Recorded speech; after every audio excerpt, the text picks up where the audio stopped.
Hello everyone. Let us discuss Unit 3.3, that is Preventive Classroom Management, which includes few topics like establishing rules and procedures in the class, teaching rules and procedures, dealing with external disruptions, and maintaining momentum during the lesson. Moving ahead, the first point, that is establishing rules and procedures, include.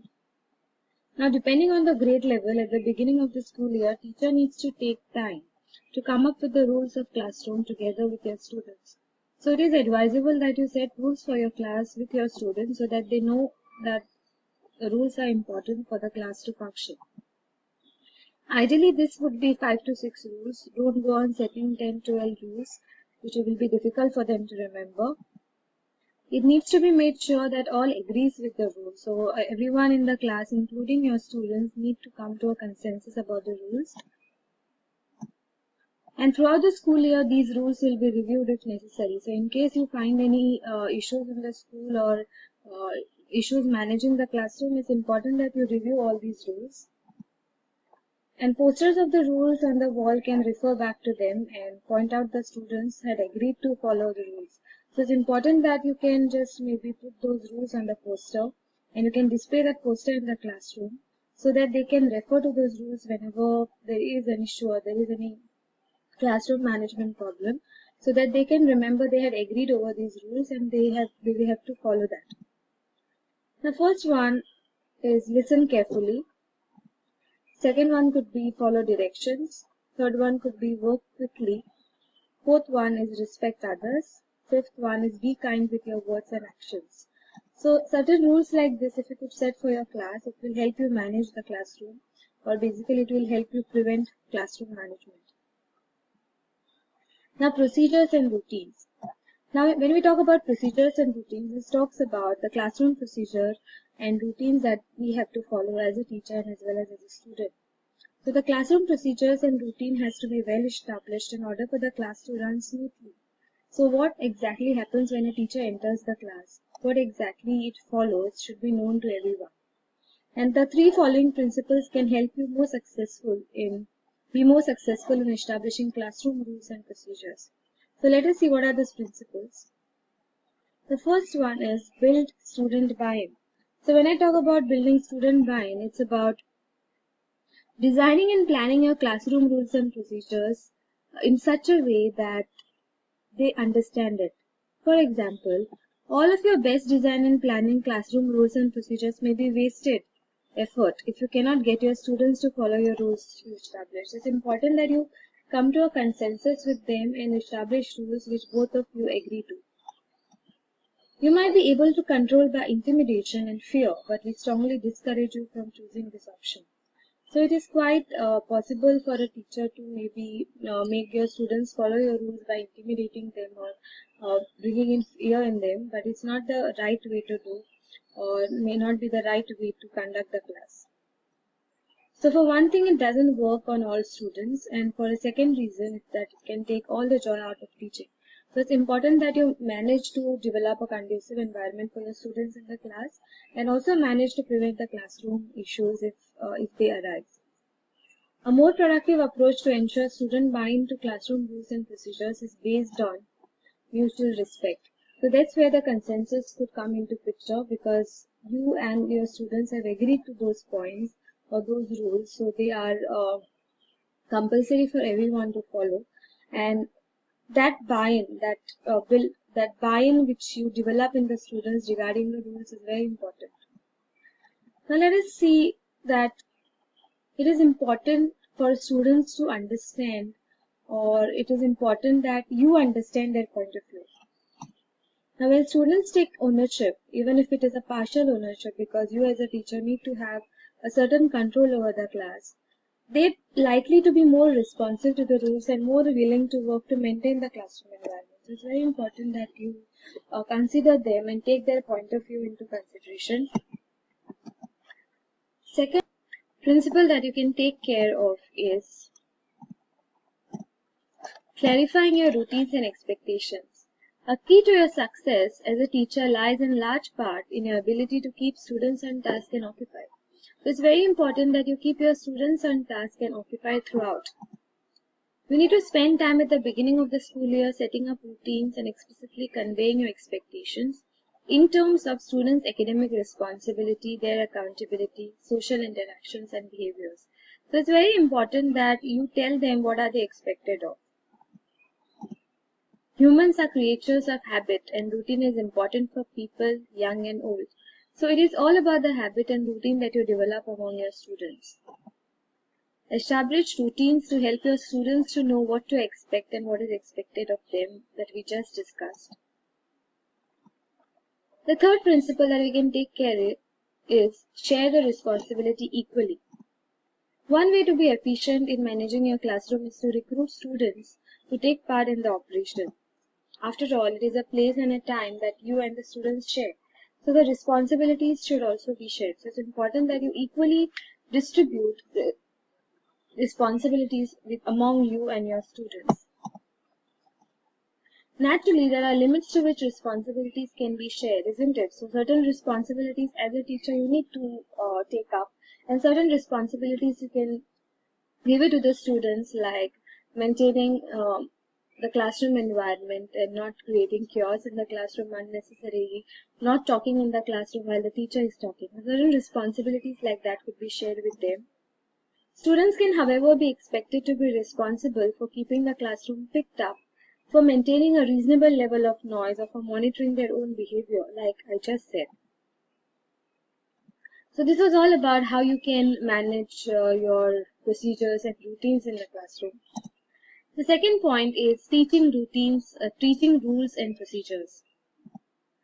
The teaching of classroom procedure is very time consuming because hardly anyone would like to waste their time or invest their time in making the students understand the rules and procedures. But yes, it is one of the most important things to which you can invest some of your time, of your class time, if not every day, but at least in the beginning of the year, to tell them how important they are and how it would help them function the class.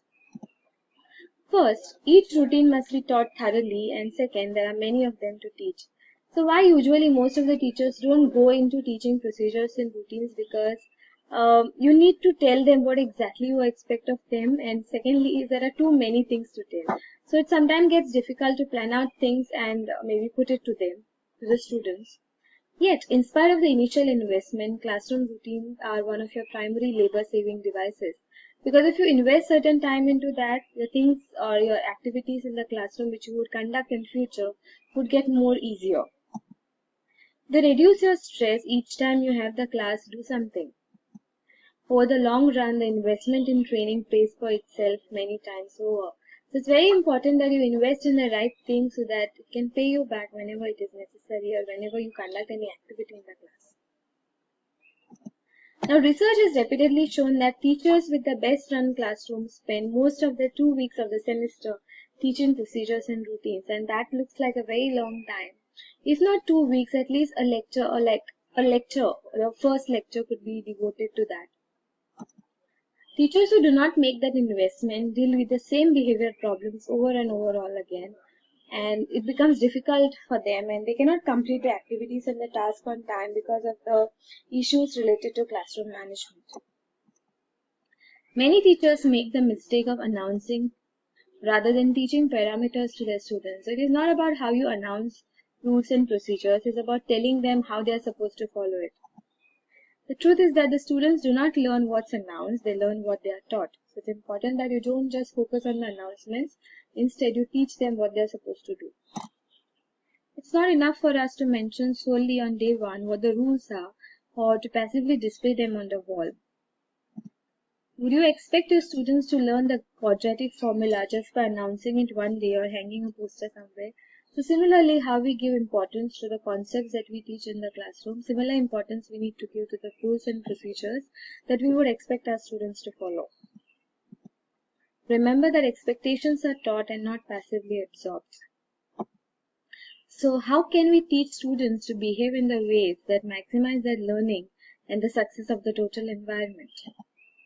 First thing, an answer to this question would be, after introducing students to the rules and expectations, make sure that they are displayed in a manner that can be easily viewed and referenced so that they can refer to the rules in case they forget.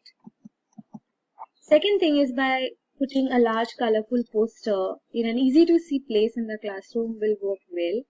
You don't have to make this so imposing that it casts an overwhelming feel to your class. But if you expect students to abide by the expectations, then making them easy to reference is essential. So it's important that you keep it in a place where it is easily accessible, where they can see or go through it whenever they come to the class, or whenever they sit in the classroom, they have a casual look at it.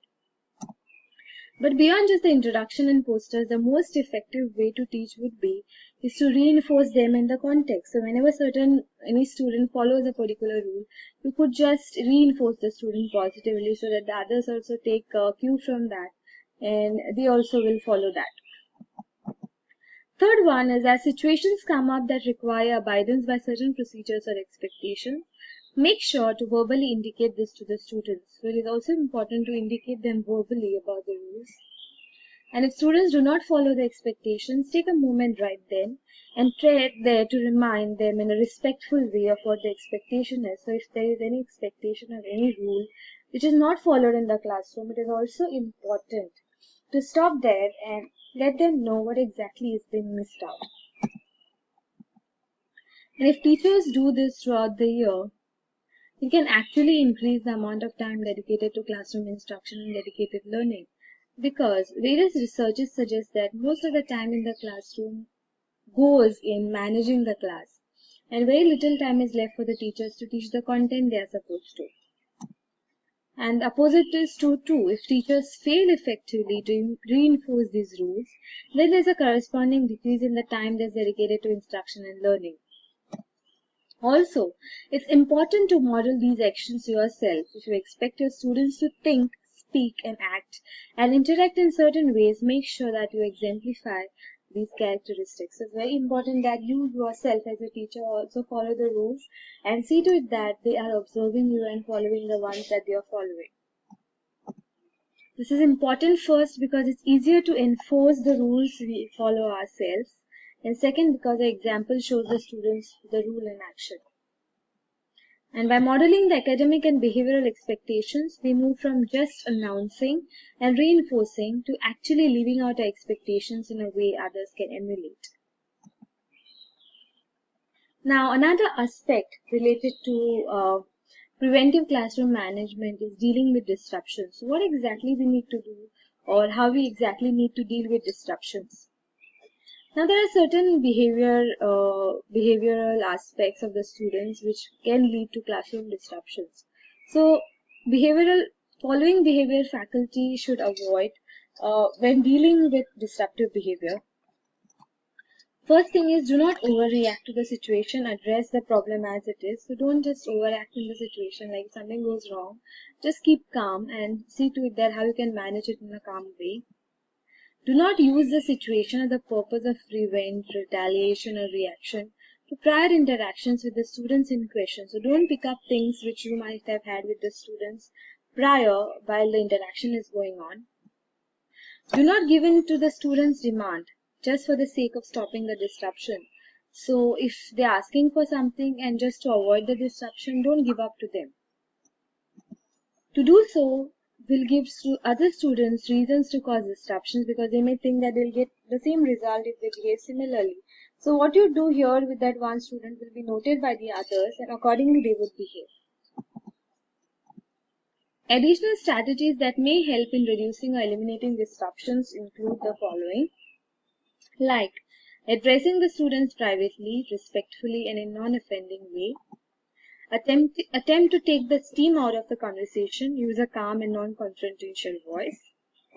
Explain the effect of disruptive behavior on the class, both as a whole and for individual students. Refer to the rules regarding disruptive behavior like institutional or course rules. Give deadlines for improving or stopping the behavior.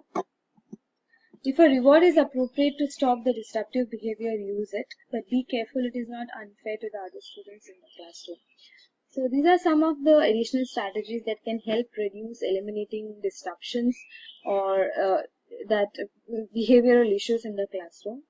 Few more points we'll discuss in the next class. If you have any queries related to this, please feel free to type it in the chat box. Thank you.